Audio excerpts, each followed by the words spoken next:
locking from the 70s, which there was a group called the Lockers, which Shabadoo and Tony Basil and the late Fred Rerun Berry pioneered that style in the 70s.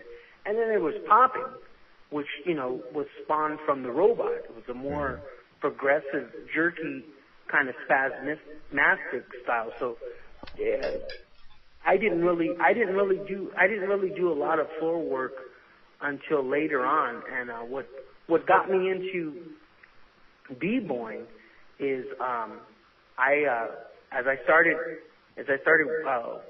hanging out and meeting more dancers within the street dance circle, we got recognized, and we started just exchanging styles and stuff, and so that it pretty much progressed from there. I just added more to my repertoire.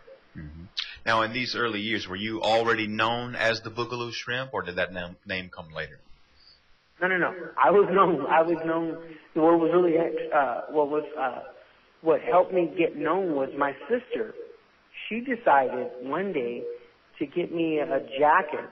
That was my advertisement. Because so many people kept asking after I would dance, who was that guy? And I would leave the scene, just as an anonymous person, and leave them with this impression like, wow, what just happened? What did we experience? Who's that guy? And so my sister said, you know what?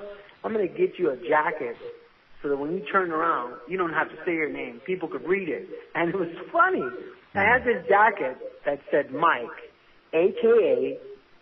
meaning Mike, also known as Boogaloo Shrimp. That was my calling card. And so after I would dance at an event, people started saying, that guy's name, that's Boogaloo Shrimp.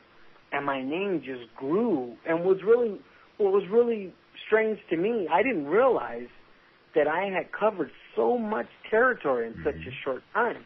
There were so many people that wanted to show me off. They would pick me up. I couldn't even drive. And people were coming to my house, asking them, begging my mom, can we please take them to this event to show them off? So every time they came to pick me up and showed me off, I had covered so much territory that my name started being known in the underground circles, and it was gaining momentum.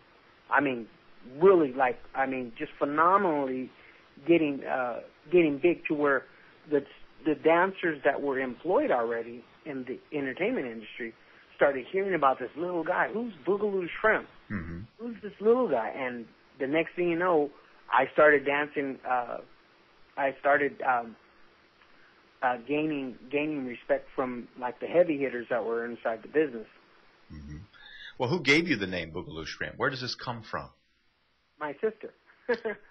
Now, I mean, what's really interesting, the two words, what's the origins? Yeah, my sister named me Boogaloo Shrimp because at the time when the popping dance craze was forming, there was a dance called the pop locking.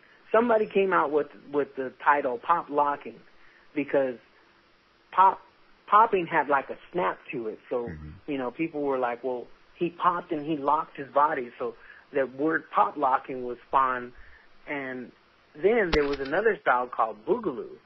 Now, what's really interesting about the Boogaloo style, Boogaloo goes back to James Brown. I mean, James Brown had a song called Do the Boogaloo, and there was a group in Fresno, California called the Electric Boogaloos.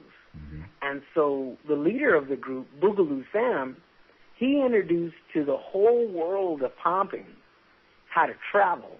Now, I say traveling because most dancers, they stay stationary. They're doing their thing, but they never move from stage left to stage right. They just kind of just stay stationary. And Boogaloo Sam, he introduced moving from one end of the stage to the other end of the stage, and everybody was like, okay, well, we need to follow what this guy's doing as far as moving downstage and upstage. And so I was I didn't get a chance to see Boogaloo Sam in person nor work out with him, but it was really interesting. I learned a lot by people who had told me what they seen at a club maybe the night before. People would say, did you see I saw this guy, and he went out on the floor, and they would describe what certain dancers would do or what Sam did. So by them describing that, I had a mental picture in my head, and so I was teaching myself the steps. I was like, okay, please explain what you saw the night before. And they were like, well, the guy went like this, and then he broke down, and then next thing I know, he was over here, and then he was over there, and I was like, okay, you just directed my solo. I'm curious, do you have a photographic memory?